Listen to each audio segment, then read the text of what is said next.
What's up, guys? Some of you guys might remember me from last week. Miss Renzo asked me to come speak to you guys' class. My name is Chanel Cobb, and I just wrote a book called Know Now What You Wish You Had Known Back Then. It's about this point in your life and doing everything now that you wish you had done 10 years from now when you look back at it. And I'll talk to you guys about it a little bit later on if you have questions. If you're interested, I'm here. I have some copies.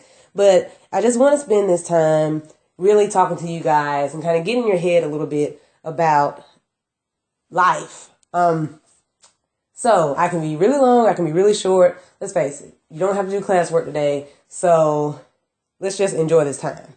And so what I want to talk to you guys about is the three I's. The three I's: influence, impact, and impossible. The first one, influence. There are a lot of things that influence us.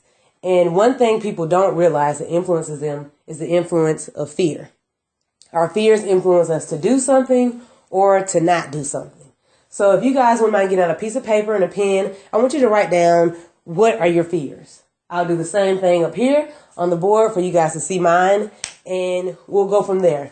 I can go ahead and tell you now, one of my fears is public speaking. I don't like speaking in front of groups. It's not that I'm bad at it. I just feel like I have to be perfect. And I can't be perfect. Therefore, when I do something and it's kind of like, oh, I stumbled on that word, or I'm hot, or they're losing focus, I feel like it's going bad.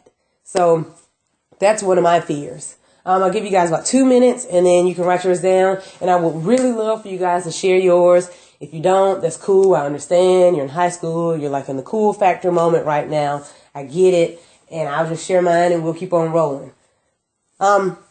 So we already talked about one of my fears, public speaking, which is an external fear. It's something that happens outside of my body. There's something that happens around me. There's something that is not going on within me except the fear. The fear is going on within me, but public speaking is taking place outside of me. And an internal fear that I have, and it can be external as well, is failure.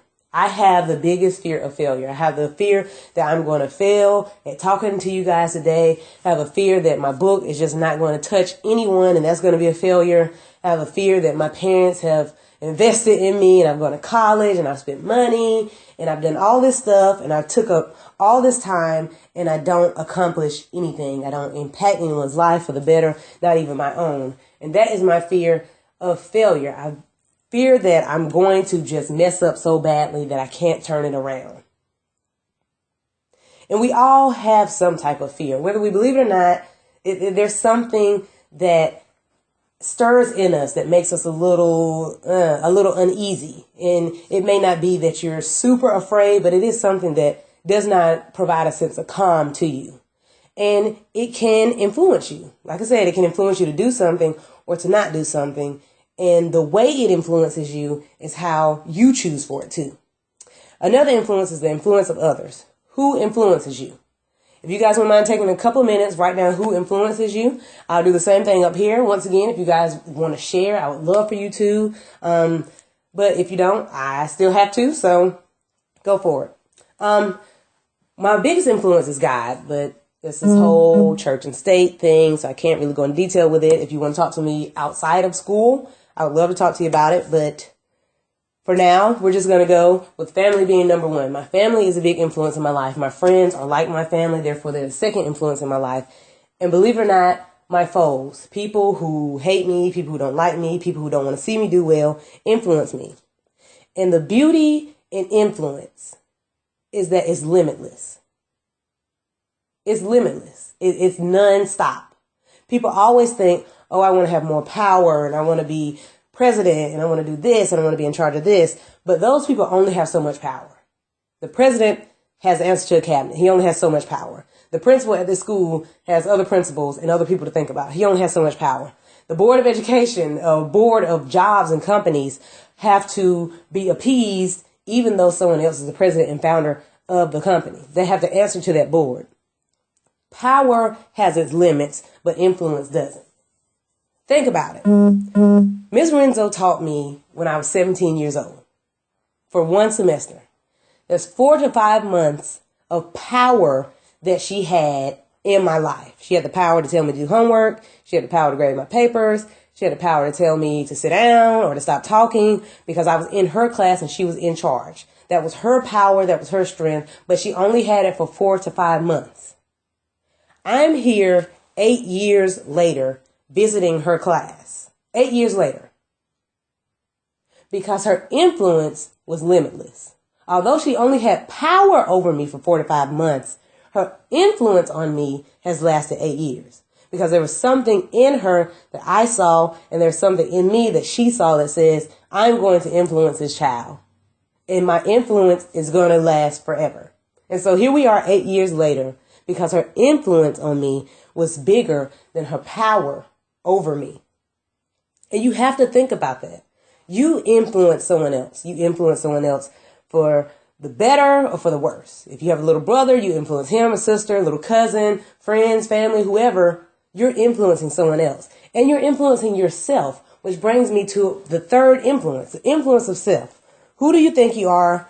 Who are you? And who do you want to be like? What do you want to be like? The influence of self is what is going to allow you to determine what your fears are and how they will influence you, and who your influences are and how they influence you. The influence of self determines everything else. If I don't tell myself that I am going to be influenced by this person, then I'm not influenced by them. You determine your influences because you are you and no one else can be you.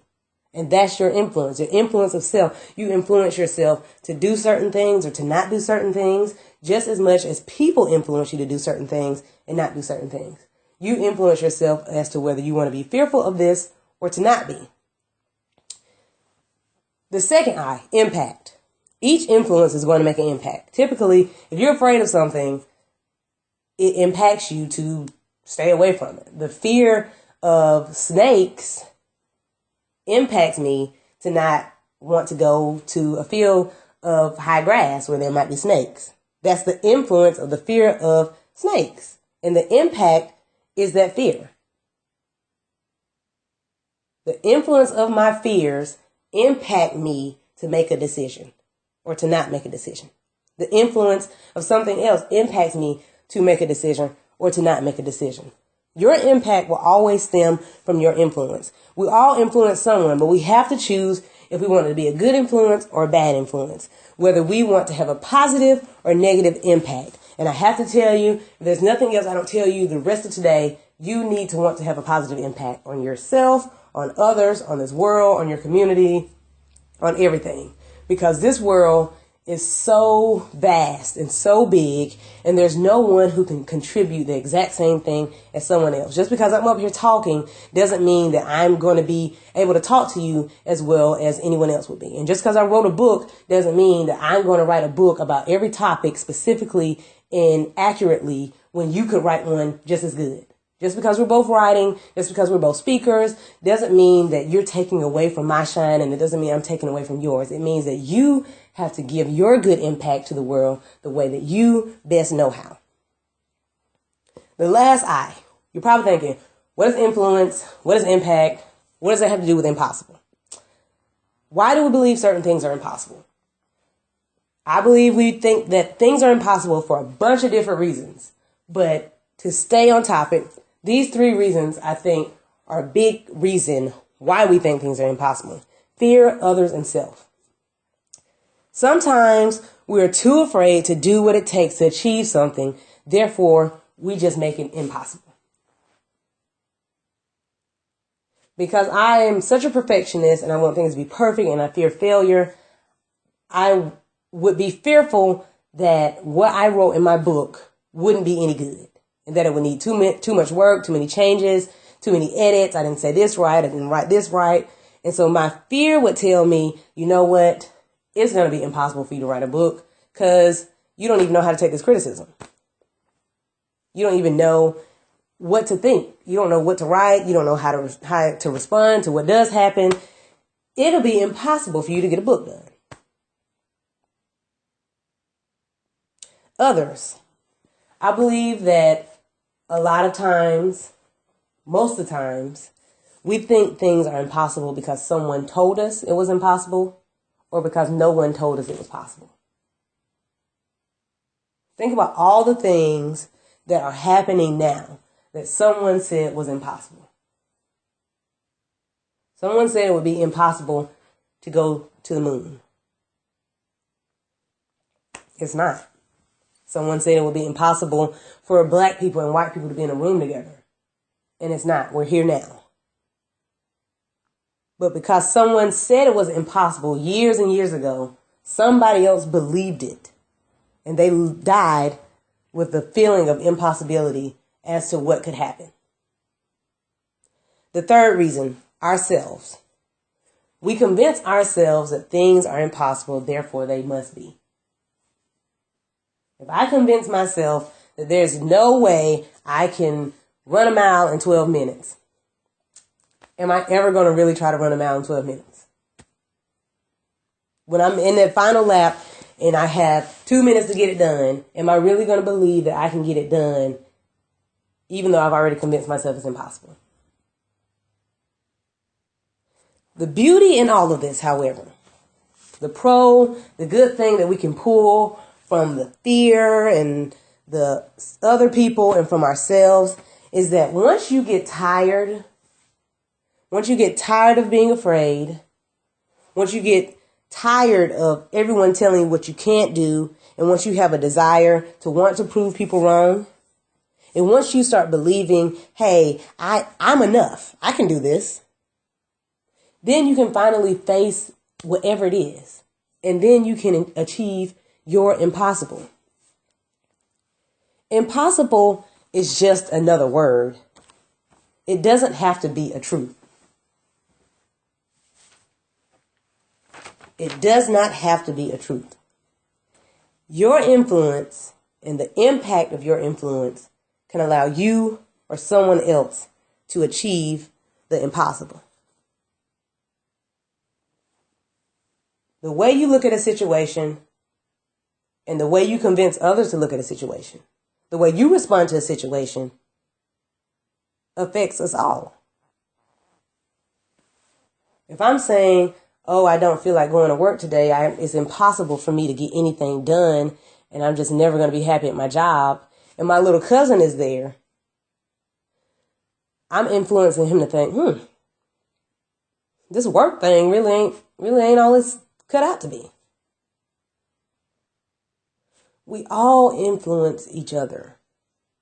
And the sooner we realize the influences that we have on each other, the sooner we'll realize the impact we'll have in this world. And the sooner we'll motivate ourselves and others to achieve the impossible. But until then, we're just going to be stuck. I don't want you guys to be stuck. You guys have limitless possibilities. Limitless possibilities. No impossible, limitless possibilities. We all do. The difference is, what are you going to do about it? We all have potential. But the difference is between the people who have potential and the people who are successful is that the people who are successful took the potential that they had and stopped talking about it and started being about it.